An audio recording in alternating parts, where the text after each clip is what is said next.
Côte d'Ivoire. Terre de prospérité, mais aussi de crise et de bouleversements. Depuis son indépendance en 1960, ce pays a connu une stabilité économique enviée, avant d'être plongé dans des coups d'État, une guerre civile et des luttes de pouvoir acharnées. De Houphouët-Boigny à Ouattara, en passant par Bédié, Gbagbo et les conflits post-électoraux, l'histoire politique ivoirienne est une succession de gloires et de drames.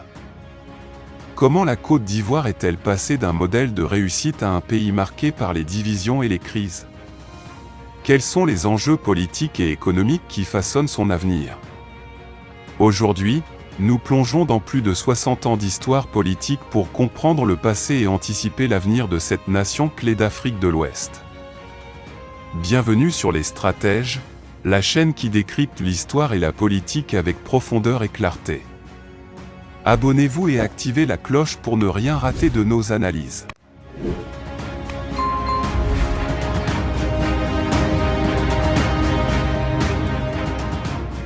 La Côte d'Ivoire, l'une des principales puissances économiques d'Afrique de l'Ouest, a une histoire politique marquée par une longue période de stabilité sous Félix Houphouët-Boigny, suivie de crises politiques et de conflits violents. Aujourd'hui, le pays reste un acteur majeur de la région, mais son histoire est une succession de tensions entre autoritarisme, multipartisme et lutte de pouvoir.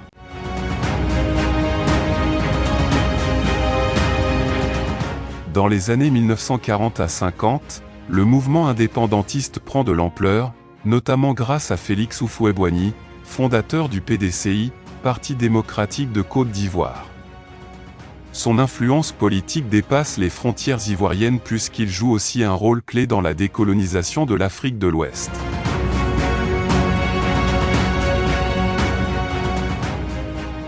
Le régime d'Houphouët-Boigny, 1960 à 1993, stabilité et autoritarisme, Houphouët-Boigny établit un régime à parti unique sous le PDCI, où il contrôle fermement l'État.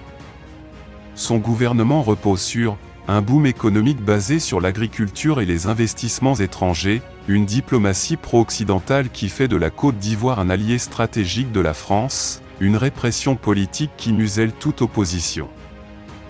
Sous son règne, la Côte d'Ivoire connaît une forte croissance, mais à partir des années 1980, la chute des prix du cacao entraîne une crise économique qui affaiblit son pouvoir. Un modèle de développement fragile, Houphouët-Boigny a construit une économie prospère mais dépendante du cacao et de la France. Son régime, bien que stable, est aussi marqué par une absence de démocratie et une gestion clientéliste du pouvoir.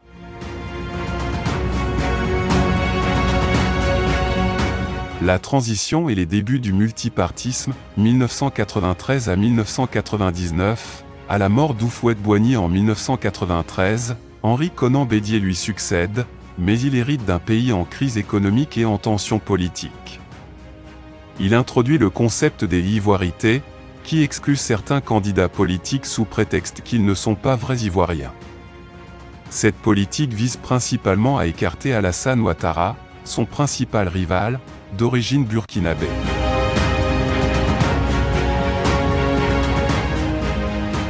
En 1999, le premier coup d'État de l'histoire du pays est mené par le général Robert Guéhi, mettant fin au régime de Bédié. Analyse, la fin de l'illusion démocratique, le passage au multipartisme n'a pas été une transition pacifique. L'ivoirité devient un outil de division politique et ethnique qui va envenimer les tensions et conduire le pays vers une guerre civile.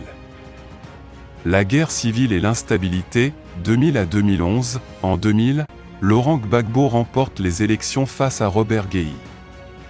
Mais le climat reste tendu et en 2002, une rébellion armée éclate, coupant le pays en deux, le nord contrôlé par les rebelles pro-Ouattara, le sud tenu par le gouvernement de Gbagbo. Pendant près de 10 ans, la Côte d'Ivoire vit une situation de guerre larvée, avec des affrontements périodiques malgré des accords de paix.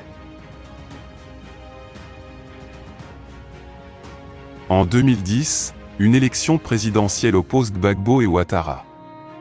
Les résultats sont contestés, et une crise post-électorale violente éclate. Avec le soutien de la France et de l'ONU, Ouattara finit par prendre le pouvoir en 2011. l'ère Ouattara et la stabilité retrouvée, 2011 à 2023, depuis son arrivée au pouvoir en 2011, Alassane Ouattara met en place un modèle de reconstruction économique basé sur de grands travaux et des investissements étrangers.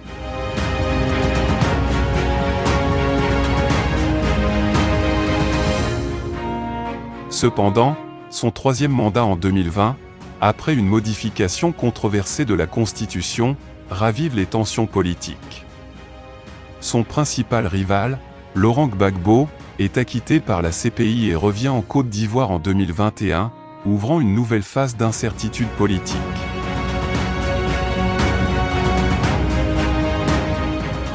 Une démocratie encore fragile, si la Côte d'Ivoire connaît une stabilité relative sous Ouattara, le pouvoir reste très centralisé, et les tensions entre anciens rivaux persistent. L'avenir dépendra de la capacité du pays à organiser une transition démocratique sans heurts lors des prochaines élections. Quel avenir pour la Côte d'Ivoire?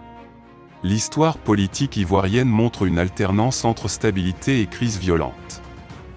Plusieurs questions restent ouvertes.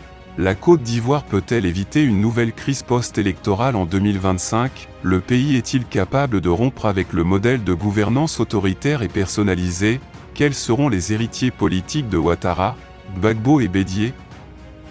L'avenir politique du pays dépendra de la consolidation des institutions, du respect des règles démocratiques et de la capacité des leaders politiques à dépasser les divisions historiques.